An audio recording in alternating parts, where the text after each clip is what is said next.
기도하겠습니다. 거룩하신 아버지 하나님,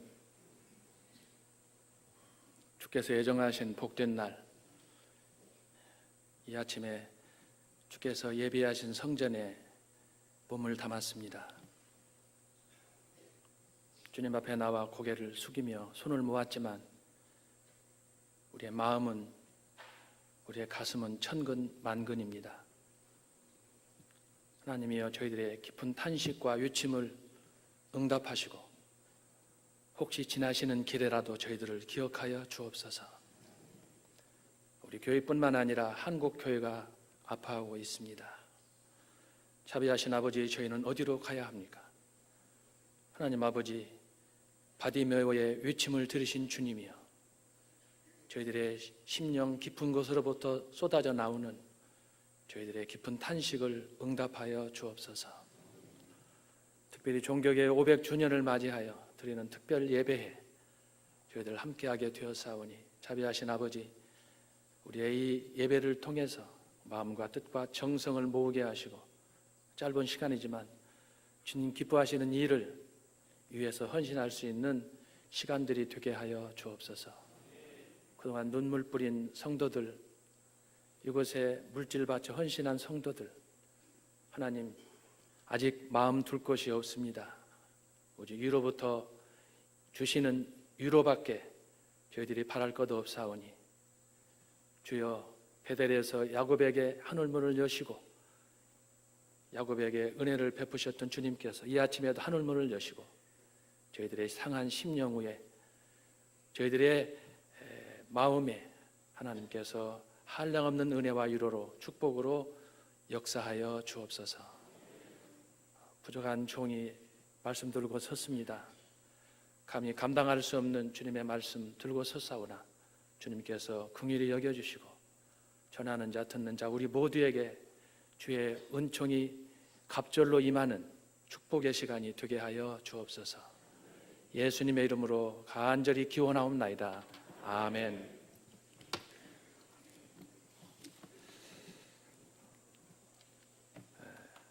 성경은 기독교의 경전으로 창조주 하나님의 구원 계획이 기록되었습니다. 그런데 이 성경에는 하나님의 구원 계획이 창세기부터 계시록까지 기록되었지만 그 하나님의 구원 계획이 파노라마처럼 찬란하게 아름답게 펼쳐져 있습니다. 그래서 어떤 신학자들은 성경을 볼 때 그 하나님의 역사가 하나님의 주권이다, 혹은 하나님의 영광이다, 아주 신학적으로 접근하는 경우가 있습니다. 이것을 실제적으로는 믿음이니 소망이니 사랑이니 그렇게 이야기하기도 합니다. 그런데 제가 성경 말씀을 묵고 묵상하는 가운데 창세기부터 계시록까지의 말씀을 읽다 보니까 성경에 관통하는 주제가 따로 있다, 그런 생각을 하게 되었습니다. 그것은 우리가 너무 자주 듣고 잘 알고 있는 성경의 대주제는 하나님의 나라다라고 하는 것이었습니다. 하나님께서는 당신께서 영원 전에 가졌던 그분의 이 열망을 실현하기 위해서 말씀으로 천지 만물을 창조하시고, 그리고 인간이 타락했지만 그 타락한 이 세상을 회복하기 위해서 예수님께서 오셨습니다. 구약에 나타나신 하나님께서 계획하셨던 그분의 본래 계획이 이 땅이 하나님의 나라이지만 예수님께서 이 땅에 오셔서 그분이 꿈꾸는 나라를 실현하기 위한 나라도 역시 회개하라, 천국이 가까웠느니라, 하나님의 나라였습니다. 그래서 성경은 많은 주제들이 있지만 그중에 키워드는 킹덤 오브 갓, 하나님의 나라다, 그렇게 생각합니다. 그런데 하나님께서 이 하나님의 나라를 실현하는 과정에서 많은 기관을 주셨지만 특별히 세 기관을 주셨습니다. 그것이 가정이고, 그것이 교회이며, 그리고 국가라는 것입니다. 하나님은 이 가정과 교회와 국가를 통해서 그분께서 만세전에 가슴에 품으셨던 그 계획을 실현하기를 원하셨습니다. 그래서 에덴에 아담과 하와를 창조하셨고 그들을 통해서 최초로 가장 소단위의 교회 공동체를 만들어 주셨습니다. 그래서 가정이 소중하고 비록 두세 사람이지만 내 이름으로 모일 때 내가 그들과 함께 할 것이라고 말씀하셨던 주님의 약속처럼 비록 두 사람이지만 그 가정은 선택받은 교회였습니다.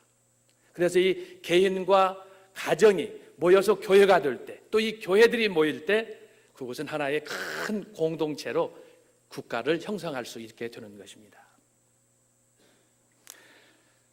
그런데 오늘 우리가 주변을 보게 되면 이렇게 하나님께서 세우신 가정들, 또 교회들, 국가들이 많지만 솔직히 말해서 어느 것 하나 성한 곳이 없습니다. 하나님이 처음에 가정을 세울 때만 해도, 아담과 하와를 창조했을 때만 해도 하나님이 얼마나 기뻐하셨습니까? 그러나 그 가정은 곧 무너졌습니다. 가정이 무너지니 결국 교회도 무너졌고, 교회가 무너지니 나라는 더욱 엉망이 된 것입니다. 특별히 요즘 우리 주변에 보면, 우리 주변에서 보는 가정과 교회나 국가나 어느 것 하나 정말 부끄러움밖에 없습니다. 여러분의 가정은 어떻습니까? 특별히 여러분이 소속된 여러분의 교회는 어떻습니까? 제가 자주 오지는 못하지만 듣는 얘기로 아마 여러분의 마음은 갈래갈래 찢겨져 있고 어디에서 위로를 받고 싶어도 위로도 받을 수 없는 그런 상황에 처해 있으리라고 제가 알고 있습니다. 우리 나라는 어떻습니까? 이런저런 문제들을 생각하자면 끝이 없습니다. 그런데 저는 오늘 여러분의 이 교회를 보면서 한국 교회가 어디로 나가야 되느냐, 종교개혁 500주년을 맞이하면서 특별히 이 교회라는 공동체는 어떤 공동체인가, 오늘 말씀을 통해서 함께 상고하기를 원합니다. 다 중요한 기관입니다. 그렇지만 그 중에 가장 중요한 기관은 교회입니다. 왜 교회가 중요합니까? 주님께서 피로 값주고 사셔서 세운 공동체이기 때문에 그렇습니다. 저는 오늘 본문을 통해서 교회라는 공동체는 그러면 어떤 공동체인가 간단하게 세 가지로 말씀을 정리하겠습니다. 첫째로 교회라는 공동체는 고백하는 공동체입니다. 오늘 본문에 보니까 예수님께서 가이사랴 빌립보를 지나시는 중에 제자들에게 물었습니다. 얘들아, 지나는 길에 사람들이 나를 향해서 뭐라고 하더냐? 이런 말 저런 말 했습니다.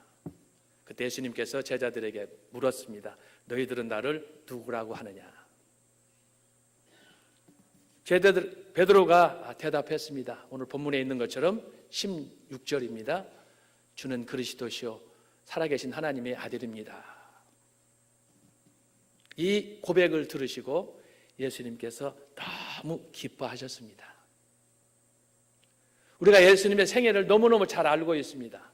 태어나서부터 십자가를 지고 그리고 마지막에 율법의 저주를 따라서 땅에 묻히고 그래서 마지막 승천하시고 하는 그 과정, 예수님의 짧은 33년의 생애지만 우리가 너무너무 잘 알고 있습니다. 그런데 그 삶 속에 예수님이 기뻐하셨던 순간은 얼마나 될까? 그렇게 많지 않습니다. 그런데 예수님께서 베드로의 이 고백을 들으시고 너무너무 마음이 기쁘셨습니다. 사랑하는 여러분, 우리가 신앙생활을 하면서 이런저런 거 생각할 걸 많이 있지만 다 내려놓고 베드로처럼 주는 그리스도시요 살아계신 하나님의 아들입니다. 짧은 고백이지만 예수님의 좀 표현이 그렇습니다. 마음을 흥분시켰습니다. 예수님이 너무너무 기뻐하셨어요. 그래서 교회라는 공동체는 뭐냐? 바로 이 고백 위에 세워진 교회. 이 베드로의 고백 위에 반석 위에 세워진 이 교회. 이게 교회라는 공동체예요. 그래서 교회라는 공동체는 베드로가 오늘 우리에게 보여주는 것처럼 고백하는 공동체예요. 어떻게 고백을, 무엇을 고백을 해야 합니까? 두 가지예요. 아까 예배 진행 중에 우리가 함께 사도신경을 고백했습니다. 우리는 지금 많은 수에 적어도 1,500, 한 2,000여 명이 모여서 예배 드리는데 이 아침에 드리는 우리의 예배가 지금 공동체로 드리는 거예요. 집단 예배예요. 예수님께서 제자들과 더불어 이곳을 가이사랴 빌립보를 지나시는 중에 제자들에게 물었는데 그것은 개인과 개인 1대1의 관계가 아니었어요. 그곳에는 이미 제자들과 더불어 많은 사람들이 있었어요. 그 가운데서 베드로가 주는 그리스도시요 라고 고백을 했습니다. 그래서 교회라는 공동체는 우리가 이렇게 주의 이름을 부르는 모든 사람들이 모여서 한 마음으로, 그래서 사도신경은 매우 중요한 거예요. 최근에 저한테도 문의가 옵니다마는 한국 교회에서 어떤 경우에 사도신경을 꼭 외워야 됩니까? 안 해야 됩니까? 라는 그런 얘기들이 오고 간대요. 그래서 저는 개인적으로 그나마 우리의 신앙이 그것 때문에 버티는 것 같아요. 어떻습니까? 여러분의 신앙은 무엇 때문에, 여러분의 오늘 이 시간에 존재하는 이유가 뭐라고 생각하십니까?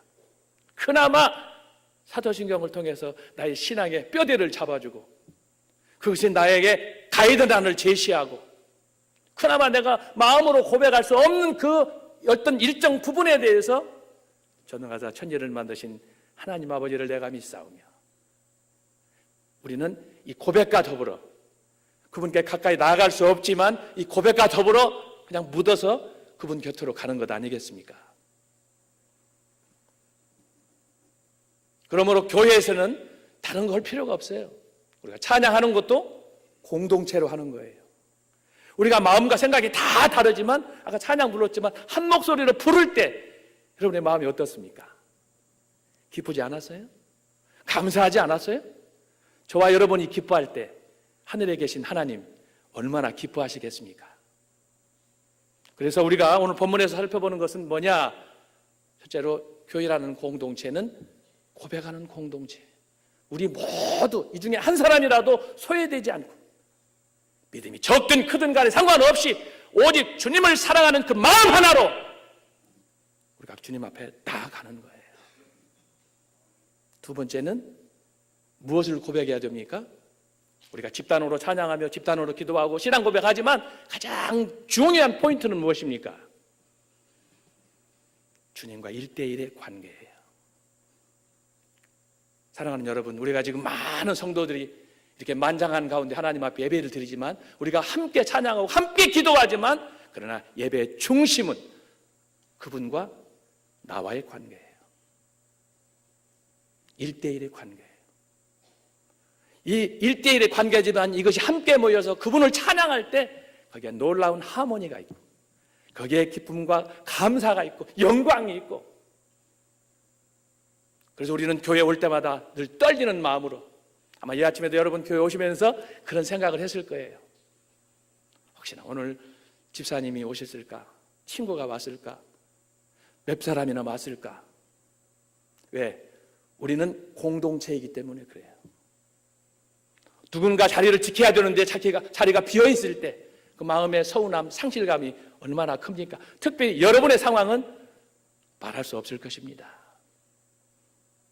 하지만 그 자리를 지킬 때 가장 중요한 건 뭐냐? 내가 내 자리를 지키는 거예요. 그곳에서 비록 내가 아무런 힘과 능력이 없지만 그곳에서 나의 역할을 하면서 주님, 내가 당신 앞에 왔습니다. 주님, 나를 기억하여 주옵소서. 겸손히 머리를 숙이고 그분의 보좌를 향해서 머리를 들 때 주님께서 여러분의 마음과 마음을 움직이시고 그렇게 해서 모인 우리 모든 공동체가 하나님께 영광을 돌리며 그분의 보좌를 흔드는 놀라운 기적을 창조할 줄로 믿습니다. 교회라는 공동체는 고백하는 공동체예요. 사랑하는 여러분, 힘들 때 어려울 때일수록 늘 찬양하세요. 기도하시기 바랍니다. 꼭 누구라고 탓할 거 없어요. 있는 대로 2사람이면 2사람, 10사람이면 10사람, 모인 곳에서 장소. 여러분의 지금 빈 공간이 얼마나 많습니까? 제가 아침에 보면서 너무나 마음이 아팠습니다. 여러분이 그곳을 채워야 되는 거예요.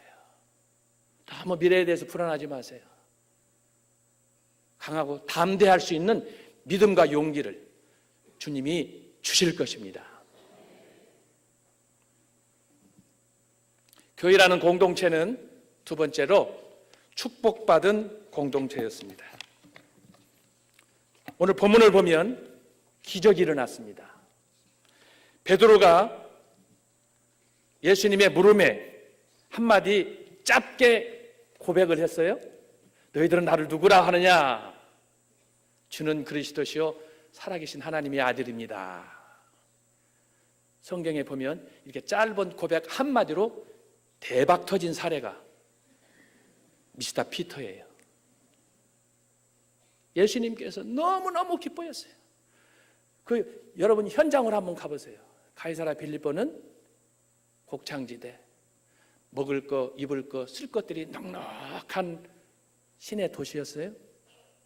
그곳에는 저도 현장에 가봤습니다만 바위 위에 온갖 잡신 우상들을 크고 작은 것들을 바위에다가 다 새겨놨어요.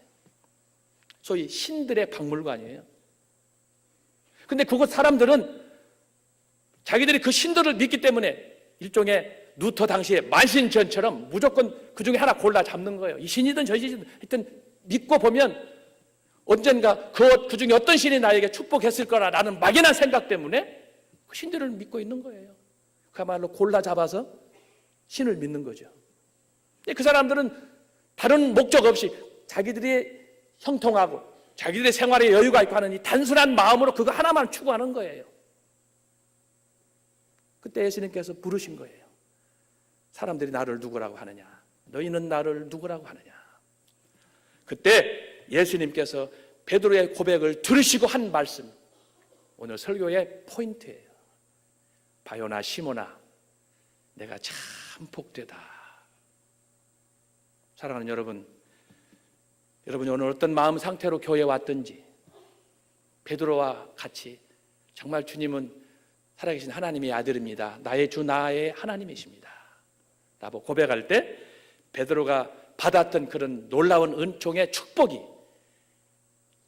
여러분의 마음에 넘치시기를 주님의 이름으로 축원합니다. 의도적으로 했던 그냥 지나가는 생각 없이 했던 상관없어요. 내 마음으로 그분을 향한 헌신으로 내가 정말 주님을 사랑합니다.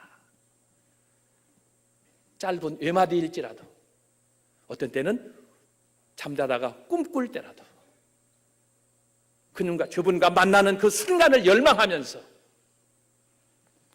주님 앞에 헌신한다면 주님께서 기뻐하시고 두 번째예요.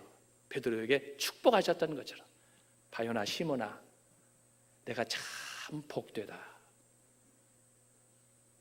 저는 이 말씀을 준비하면서 바요나 시모나 도대체 베드로라는 사람 어떤 사람인가 생각해 봤습니다.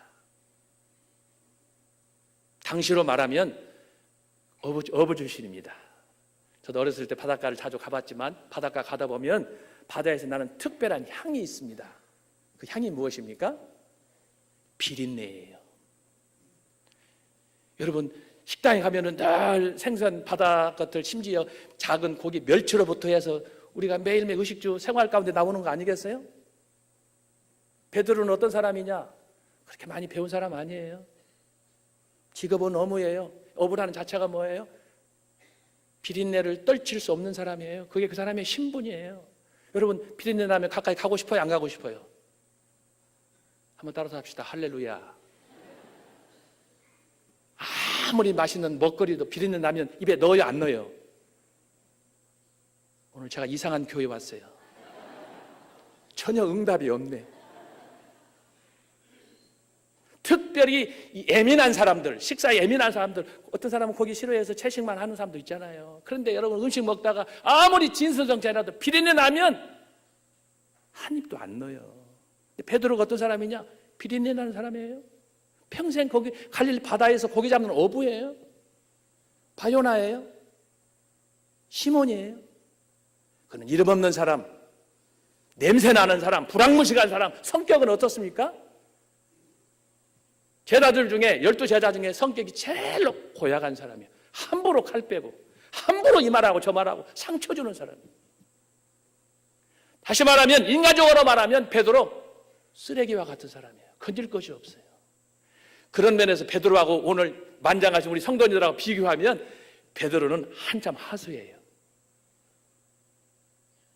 그런데 베드로가 대박을 터진 거예요. 바요나 시몬아, 내가 복이 있다. 이 복 속에는 베드로의 신분이 바뀐 거예요.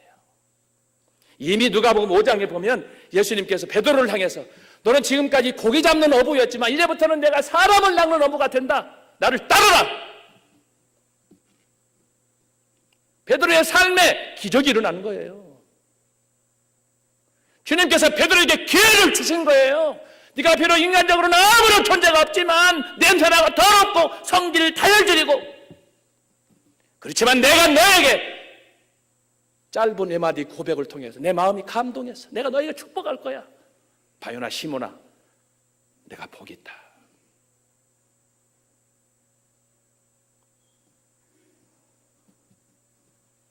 사랑하는 여러분, 우리가 예수님에 대해서, 주님에 대해서 이런 뜨거운 고백을 할 때 우리의 마음에 원망과 불평이 있어서는 안 될 것입니다. 제가 확신컨대 100% 마음으로부터 감사와 그분을 향한 기대와 열망이 있을 때 주는 그리스도시요. 여러분 그렇지 않습니까? 마음에 답답하고 원망하고 걱정, 근심이 있으면 기도가 돼요, 안 돼요? 제가 안 물어볼 거예요. 저도 굉장히 센스가 있는 사람이에요. 나는 이렇게 질문해도 전혀 무응답한 교회는 처음 봤어요.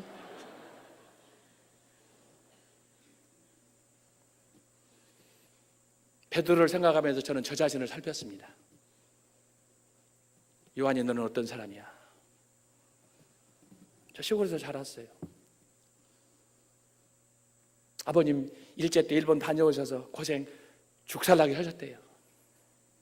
어려서부터 늘 일본에 붙잡혀가서 일본 사람들한테 당했던 그 어려움을 제가 많이 들었어요. 그러면서도 아버님이 일본 사람은 그래도 장점 2가지가 있다, 그걸 얘기하시는 거예요. 제가 일본 사람 좋아하겠습니까? 그렇지만 아버님이 저한테 그 2년 6개월 동안 고생을 하셨는데도 2가지는 장점이 있다. 제가 2가지는 얘기 안 할 거예요. 이거 보통 레슨이 아니에요. 하여튼 오늘 이 특별한 교회야. 물어보니까는 응답 안 하고 안 물어보면 또 이거 또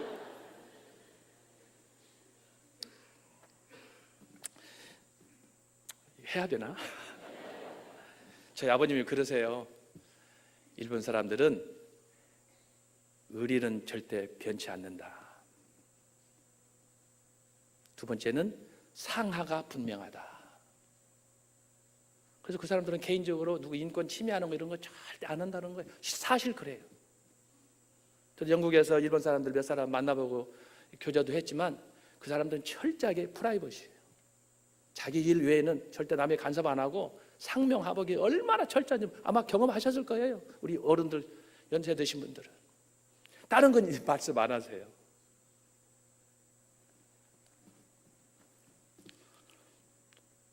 저는 시골에서 자라면서 아버님이 일본 다녀오셨기 때문에 그 아버님의 그 성실함, 끈기,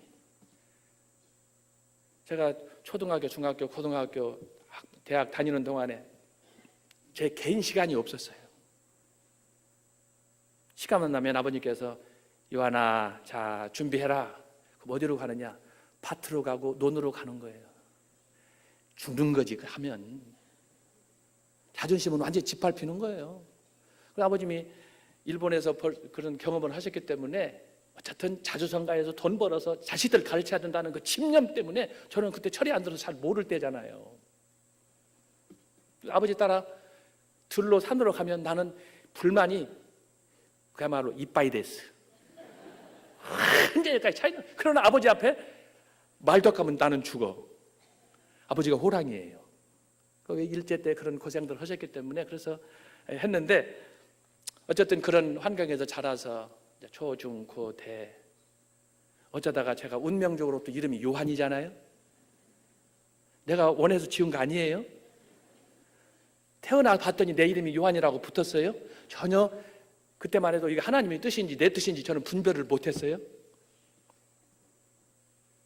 초등학교, 중학교, 고등학교 다니는 동안에 제 마음속에 불만이, 이름이 요한이라 요즘 같으면 시골에 가면은 사과치기, 배치기, 참외치기, 이거 무슨 말인지 아시는지 모르겠어요?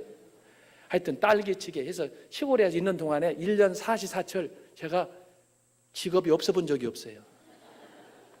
밤이고 낮이고 시간 나면 가서 타작하는 거예요. 심지어 겨울에는 오리 타작, 닭 타작, 소위 말해서 아메리카 쓰리 하는 거지.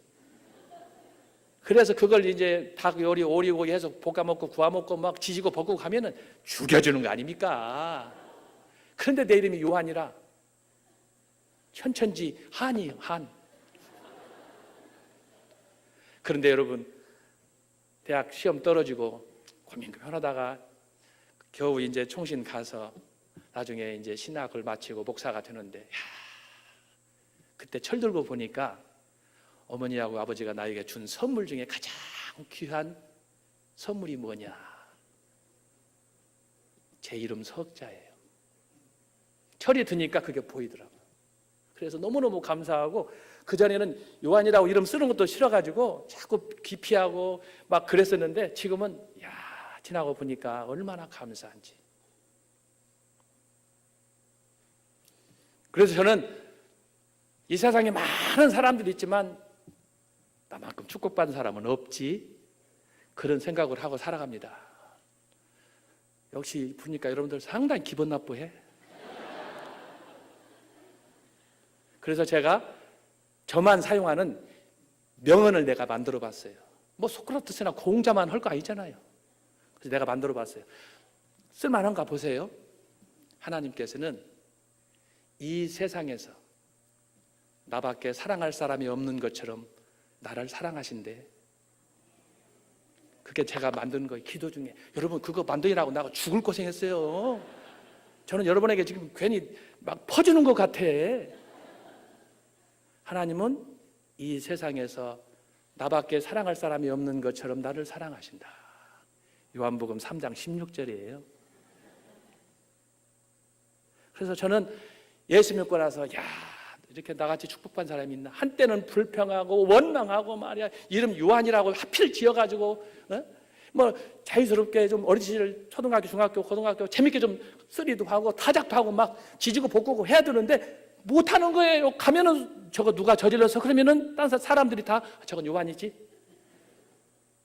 간첩도 아니고 말이에요. 나중에 철들고서야 부모님께서 저에게 준 선물 가운데 가장 소중한, 내가 죽는 날까지 간직할 내 이름 석자, 그렇게 믿고 지금 살아가고 있습니다. 베드로? 내가 가만히 이렇게 무게를 다뤄봤어요. 나하고 비교하면 더 형편, 나는 비린내가 안 나잖아요. 사실은 속은 많이 나지만 겉으로는 모르잖아요. 여러분, 비린내 안 나는 사람이 어디가 있어요?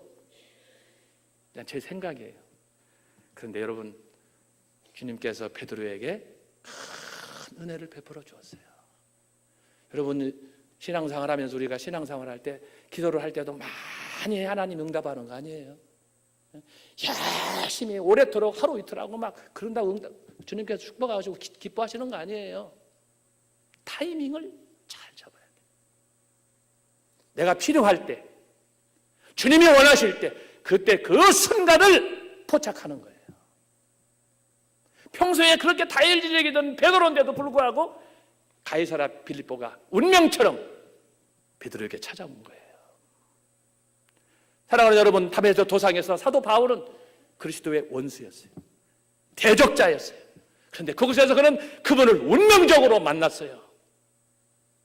그 뒤로 그는 한 번도 뒤돌아보지 아니하고 주님의 말씀, 주님의 십자가를 지고 마지막 순교의 길까지 표대를 향해서 달려갔어요.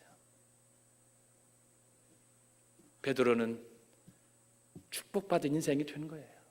냄새나고 쓰레기 같고 아무도 알아주지 않는 그런 다일제적인 존재였지만 마단마리로 팔자를 고친 사람, 베드로였어요. 사랑하는 여러분, 오늘 이 아침에 여러분들이 주님 앞에 와서 예배 드릴 때 말을 많이 안 해도 상관없어요. 그것이 짧든 길든, 우리가 어렸을 때 애들 키우면 부모는 알잖아요. 아빠 하면은 그 속에는 뭔가 다 들어있어요. 그런 뜨거운 마음으로, 기다리는 마음, 사모하는 마음으로 주님 앞에 나가시면 주님께서 여러분의 마음이 어떤 상태일지라도 여러분을 찾아오시고 여러분을 위로하시고 여러분의 눈에서 눈물을 닦아주실 줄로 믿습니다. 교회는 바로 이런 사람들이 모이는 곳이에요. 이런 사람들이 아닌, 상처가 아니고 주님의 은혜를 갈망하지 않은 이런 사람들은 아웃할지어다 교회에서 나가야 되는 거예요.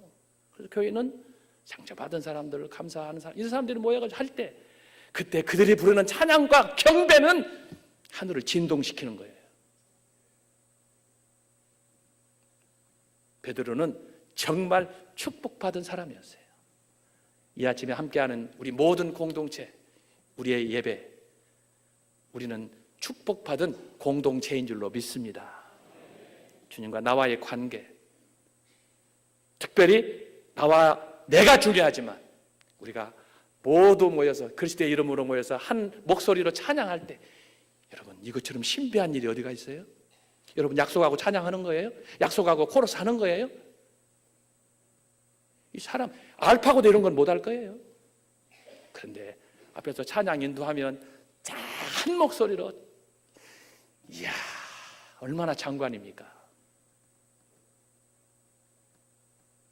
주님께서 여러분에게 약속하셨던 그 앞을 향해서 미래를 보면서 여러분이 힘차게 달려가시고 마음으로, 그래 나는 축복받은 사람이야, 하나님은 이 세상에서 나밖에 사랑할 사람이 없는 것처럼 나를 사랑하셔.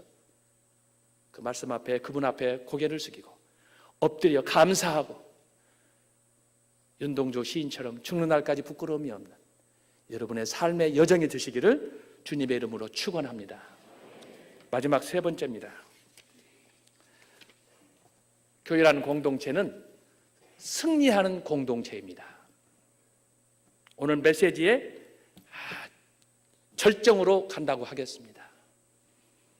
베드로가 고백을 하고 났더니 예수님께서 베드로에게 주셨습니다. 바요나 시몬아, 참 내가 복이 있다. 자, 우리가 성경 한번 찾아보겠습니다. 본문 마태복음 16장 18절입니다. 17절 18절, 예수께서 대답하여 이르시되 바요나 시몬아 내가 복이 있도다. 이를 내게 알게 한 이는 혈육이 아니요 하늘에 계신 내 아버지시니라. 사실 신학적으로 17절 이 말씀도 묵상할 가치가 있는 매우 중요한 말씀입니다. 베드로가 고백을 했는데 베드로가 한 게 아니에요. 사실은 알고 보니 예수님께서 주신 말씀이에요. 그것은 뭐예요? 하늘에 계신 네 아버지시니라. 신학적인 해석이 필요합니다. 심오한, 마치 바위 속에서 샘물이 터지는 것처럼 오늘 본문의 핵심이 여기에 담겨져 있습니다. 그리고 18절입니다. 또 내가 내게 이르노니 너는 베드로라. 내가 이 반석 위에 내 교회를 세우리니 음부의 권세가 이기지 못하리라. 내가 천국 열쇠를 내게 주리니. 여러분, 이 이상의 노또가 있을까요? 하여튼 안 물어볼 거예요. 정말 이 예수님의 말씀처럼 통쾌하고 소름이 끼치는 이런 축복의 메시지를 베드로에게 주었어요. 그러면서 하시는 말씀이 그게 무엇입니까? 여기 19절, 하늘에서도 매일 것이요 내가 땅에서 무엇이든지 풀면 하늘에서도 풀리리라.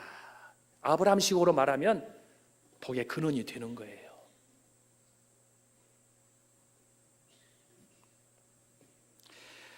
특별히 18절, 너는 베드로라. 내가 이 반석 위에 내 교회를 세우리니 음부의 권세가 이기지 못하리라. 우리가 그리스도 밖에 있으면 누구도 율법의 저주를 피할 수 없을 것입니다. 그게 바로 파이널 센텐스예요. 저와 여러분이 다 그 앞에 설 거예요. 언젠가는 설 거예요. 그런데 주님께서 베드로에게 말씀해 주셨습니다. 음부의 권세가, 사망의 골짜기에서 어느 누구도 피해를 주지 않고 베드로야 네가 승리하리라. 여러분, 교회의 가장 큰 영광과 축복이 무엇입니까? 바로 여기에 있어요. 음부의 권세가 이기지 못하리라. 아무리 사탄이, 마귀가 우리를 괴롭히고 그를 흔들어대면서 우리를 무너뜨리려고 해도 음부의 권세가 이기지 못하리라. 여러분, 이 말씀 붙잡고 승리하시기 바랍니다. 절대 쭈삣쭈삣하지 마세요. 저는 이 과정을 다 겪은 사람이에요. 여러분, 저를 보니까 어떻게 보여요?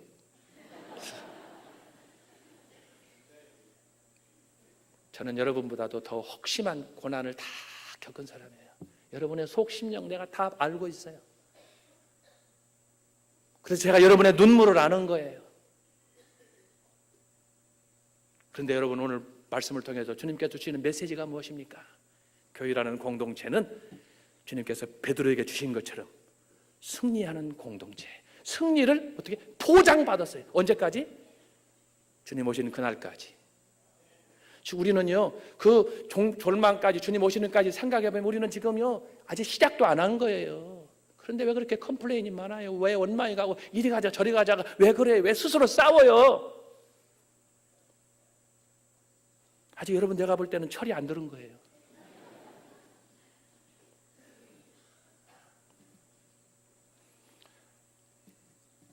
오늘 우리 교회가 세상 속에 존재하는 이유, 저와 여러분이 교회 멤버십으로 성도로 출석하고 있다는 이 사실, 저와 여러분은 아무리 힘들어도 사탄과 마귀가 우리를 흔들 수 없습니다. 우리는 이미 승리했고 승리를 보장받은 사람들이에요. 그러면 여러분 늘 감사하면서 지금 여러분이 걷고 있는 이 길을 가시기를 바랍니다. 여러분이 가지 않으면 다른 사람은 못 가기 때문이에요. 여러분이 피하면 아무도 이를 대신할 수 없어요. 여러분의 이 문제는 여러분의 문제가 아니에요. 한국 교회 문제고 세계 교회의 문제예요. 지금 밖에서는 여러분을 주목하고 있어요. 피할래도 피할 수도 없어요. 그래서 여러분에게 제가 드리는 말씀이에요. 다른 건 부탁 안 할 거예요. 여러분 자리는 반드시 지키세요. 절대 일에는 먼저가 없어요. 나중이 없어요.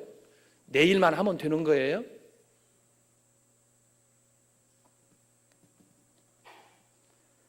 너희가 그 은혜를 인하여 믿음으로 말미암아 구원을 얻었나니 이것이 너희에게서 난 것이요 아니요 하나님의 선물이라. 지금 내가 사는 이유 선물이에요. 그분께서 나에게 주신 이 시간, 물질, 재능 모든 걸 주셨기 때문에 저와 여러분이 오늘 이 시간에 이곳에 있는 거예요. 혹시 우리 가운데서 나 홀로 존재하는 사람이 있습니까? 아무도 없어요. 적어도 주님의 은혜에 대해서 체험하고 감동하는 사람은 매 순간이 기쁘고 즐거운 여행이에요. 그래, 오늘 주님께서 베드로에게 이런 놀라운 축복의 약속을 해주셨는데 교회라는 공동체가 바로 이런 공동체인데 한순간도 잊지 마시고 감사하면서 승리의 그날까지 여러분 힘차게 달려가시기 바랍니다. 이제 말씀을 맺겠습니다. 2000년 전 예수님은 제자들과 함께 가이사라 빌립보를 지나셨습니다. 지나시면서 주님께서 우리에게 오늘 베드로에게 주셨던 말씀을 통해서 교회라는 공동체는 어떤 공동체인가 세 가지를 주셨습니다. 첫째로 고백하는 공동체입니다. 우리가 주님을 만난 후 우리가 어떤 존재인지 알게 되었습니다. 그것은 허물과 죄로 죽을 수밖에 없는 죄인임을 깨달은 것입니다. 죄인은 저주 아래 죽어야 했지만 주님께서 우리에게 구원자가 되셨습니다. 천사도 흠몬다고 하지 않습니까? 두 번째입니다. 축복받은 공동체입니다. 우리가 주 예수의 이름으로 믿음으로 구원을 받아 하나님의 자녀가 되었지만 아직 시작입니다. 예측할 수 없는 고난이 노도 광풍처럼 우리를 힘들게 하지만 그러나 여러분 이것은 우리만이 누릴 수 있는 특권이자 축복인 줄 아시기 바랍니다. 고난을 위해서 저와 여러분을 선택하신 거예요. 이건 저와 여러분의 운명이에요. 예수 믿으면 모든 것이 만사형통한다. 그건 거짓말이에요. 예수님을 더 사랑하려고 하고 더 주님을 믿으려고 의지하면 이런 고난이 원치 않게 오르는 거예요. 그게 십자가라는 거예요. 여러분 십자가 좋아해요? 안 좋아해요? 근데 십자가의 고난을 통과하지 않으면 영광으로 갈 수 없는 거예요. 예수 믿으면서 팔자 좋게 자기가 원하는 대로 다 응답 받으면 그건 매직이지.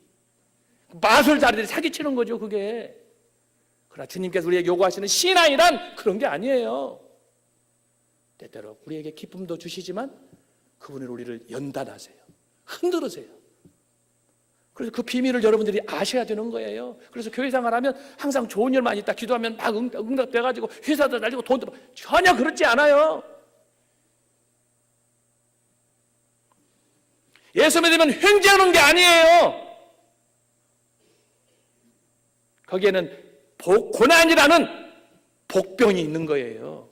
고난을 통과해야 영광을 누리는 거예요.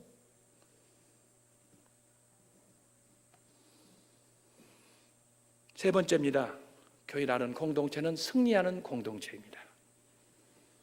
우리는 아무것도 한 것 없어도 이미 주님께서 승리하셨고 장차 우리를 승리케 할 것입니다.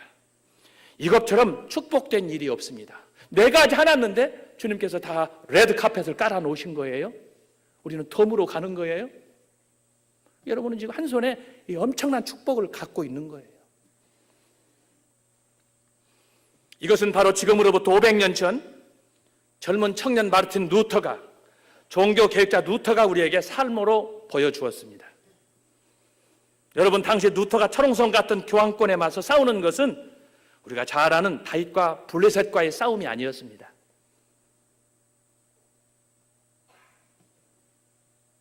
블레셋의 적장 골리앗은 하나님을 모르는 아주 패역한 그런 사람이었어요. 그러나 루터가 직면했던 그의 대적은 뭐냐? 크리스찬이에요. 예수님을 아는 사람이에요. 몇천 년 동안 교회를 지배하면서 교회를 돕고 승승장구하고 출세를 했던 그런 특별 단체예요. 모르면 싸우기가 좋아요. 그런데 상대가 누구인지, 대적이 누구인지 다 아는 거예요. 오후에 영화를 보겠지만 노만 가톨릭에서 손바닥에 루터를 올려놓고 흔들어 보는 거예요. 삼장복사 손바닥에 손오공이에요. 어디로 피해요? 이렇게 어려운 온 사방에 루터의 동조자는 없어요. 이딴 사람이 홀로 있는 것 같아요. 온전히 사방이 다 원소로 가득 차 있어요. 루터는 이제 사느냐 죽느냐 정통이냐 이단이냐의 기로에서 하나님의 소명에 응답하듯이 심판대에 올라섰습니다. 아무도 그를 도울 수 없었습니다. 그렇지만 그는 담대하게 심판대 위에서 외쳤습니다. 그는 할 수 없는 결단을 하였습니다. 사랑하는 여러분, 그것은 한마디로 짧게 나는 아무것도 할 수 없습니다. 주님께서 하셔야 됩니다. 주님 나를 도와주옵소서. 하나님께서 루터에게 은혜를 베풀어 주셨습니다. 그 전에 개혁을 위한 유침들이 많이 있었지만 치열한 그 전쟁, 그 개혁의 현장에 루터가 서서 하나님만 바라보고 나아감으로 인해서, 사실 루터도 겁이 많은 사람이에요. 그렇지만 하나님 말씀을 붙잡고 나아감으로 인해서 천천만만의 대적들을 물리치는, 그리고 개혁의 깃발을 올리는 그런 개혁자가 되었습니다. 오늘 주님께서 여러분이 머물고 있는 강남, 수도 서울의 중심이자 대한민국의 중심인 강남을 지나고 계십니다. 지나시면서 우리에게 너희는 나를 누구라 하느냐라고 물으시면 여러분 뭐라고 대답하시겠습니까? 제가 알기에 강남은 적어도 우리에게 돈과 재물과 향락과 사치와 이 모든 모습은 마치 소돔과 고모라처럼 온갖 유혹물과 죄악이 가득한 세속화의 상징으로 알려져 있습니다. 이런 상황에서 여러분은 어떻게 고백하시겠습니까? 지금 한국교회는 우리가 목도하듯이 위기에 처해 있습니다. 격변기의 여러분은 교회 개혁의 중심에 있습니다. 지금 여러분의 문제는 500년 전 개혁자 루터가 그랬듯이 단순한 한 개인이나 나라나 독일의 문제가 아니었습니다. 당시 전 세계 교회의 생존 문제, 존폐 문제였습니다. 그런데 당시 사람들은 교회가 무언가 잘못됐다는 것을 알면서도 침묵했습니다. 그러므로 아무도 고양이 목에 방울을 달지 못한 것입니다. 하지만 루터는 감히 교황권에 맞서 개혁을 외쳤습니다. 개혁 당시 처음에 누구도 루터를 주목하지 않았습니다. 그러나 시간이 지나면서 그는 주목을 받았고 지금은 그가 개혁의 횃불을 든 지 500년, 역사 속에 그의 위침은 묻히지 않고 오늘 우리의 찬양과 감사와 기도를 통해서 부활하고 있습니다. 오직 말씀으로, 오직 믿음으로, 구원은 오직 예수만으로, 오직 은혜만으로 그의 위침은 숱한 도전과 유혹에도 불구하고 그는 역사 속에 빛나는 보석이 되었습니다. 다이아몬드가 되었습니다. 그의 외침에 교회가 절망에서 희망으로, 사망에서 생명으로 깨어났습니다. 이것이 500년 전에 루터가 이룩한 종교 개혁입니다. 사랑하는 여러분, 오늘 여러분이 처한 현실은 여러분만의 문제가 아닙니다. 여러분의 소명은 한국 교회의 소명입니다. 외치는 자, 전하는 자, 누군가의 희생과 헌신 없이 요즘같이 이기적인 시대에 누가 어찌 듣겠습니까? 사랑하는 여러분, 여러분이 경험하지만 오늘 우리의 삶의 현장은 불의와 거짓이 정당화되고 있습니다. 권모술수 온갖 음모가 생활화되어 있습니다. 이미 정의와 공법이 사라진 지 오래되었습니다. 소명받은 수많은 목회자들과 교계 지도자들이 오래전에 주님과의 첫사랑, 눈물로 헌신을 다짐하며 아골 골짜기와 빈들 그 어디라도 가겠다는 다짐을 포기했습니다. 이런 상황에서 교회 개혁은 고독한 것입니다. 외로운 길입니다. 감사와 찬양보다는 때로는 원망과 불평으로 짜증나는 것입니다. 그러므로 결단하지 않으면 결코 갈 수 없는 것입니다. 어쩌면 끝없이 눈물 속에 탄식하며 가슴치며 절망하는지도 모르겠습니다. 하지만 사랑하는 여러분, 아무리 외쳐도 불러도 대답 없는 메아리일지라도, 넘을 수 없는 커다란 장벽 여리고일지라도 물러서지 않기 바랍니다. 여러분, 개혁은 오직 말씀과 함께 하늘 보며 걷는 길입니다. 주여 우리에게 은총을 베푸소서 하며 온전히 주님께 맡기며 나아가는 것입니다. 루터처럼 오직 주님만 바라보는 길, 하늘만 바라보는 길입니다. 그리하여 나는 죽고 오직 그리스도만 존귀되기를 바라는 것입니다. 십자가의 길, 비아돌로 로사의 길입니다. 사실 여러분은 지금 이 일을 시작한 후 너무 많은 것을 이루었습니다. 여러분의 작은 외침은 한국교회는 물론 세계 교회가 주목하고 있기 때문입니다. 하지만 개혁의 과정에서 여러 생각이 있을 것입니다. 왜냐하면 하나님께서 우리에게는 큰 고통을 주시나? 왜 이런 시련을 주시나? 우리도 남들처럼 안정되게 편안하게 주님의 말씀 들으며 기도하고 예술리에 봉사하며 주님의 명령을 따라서 땅끝까지 선교도 하고 싶은데 왜 주님은 우리를 이렇게 사망의 음침한 골짜기로 몰아넣으시나? 내가 어떻게 해서 세운 교회인데 우리 교회가 이렇게 어려움을 당하나? 어떤 분은 참을 이룰 수 없을 것입니다. 그러나 여러분은 지금까지 많은 것을 이루었습니다. 에베네셀, 여기까지 인도하신 주님께 감사하시기 바랍니다. 그리고 임마누엘, 지금 이 순간도 여러분과 함께 하시는, 역사하시는 그 하나님, 그 하나님을 응시하시기 바랍니다. 그리고 여호와 이래, 장차 일어날 내일의 모든 일들에 축복하실 그 하나님께 감사하시기 바랍니다. 교회라는 공동체는 고백하는 공동체입니다. 모이를 힘쓰세요. 그리고 교회라는 공동체는 축복받은 공동체예요. 그리고 교회라는 공동체는 승리를 보장받은 공동체예요. 주님께서 이 아침에 이 말씀을 통해서 여러분에게 새롭게 결단하고 이 말씀 붙잡고 한 주간도 세상에 나가 승리하는 여러분의 삶, 여러분의 발길 되시기를 주님의 이름으로 축원합니다. 기도하겠습니다. 하나님 아버지 감사합니다. 이 아침에 주신 이 말씀, 교회라는 공동체에 대해서 다시 묵상했습니다. 수백 번 들은 말씀이지만 주여 우리 마음에 이 말씀 깊이 담게 하시고 모일 때 기도하고 찬양하며 감사하고 특별히 하나님 앞에 1대1로 섰을 때 다윗처럼 바울처럼 자신을 주체할 수 없는 감격 속에 주님의 이름을 높이며 헌신할 수 있는 저희들 되게 해 주옵소서. 우리 교회는 축복받은 공동체입니다.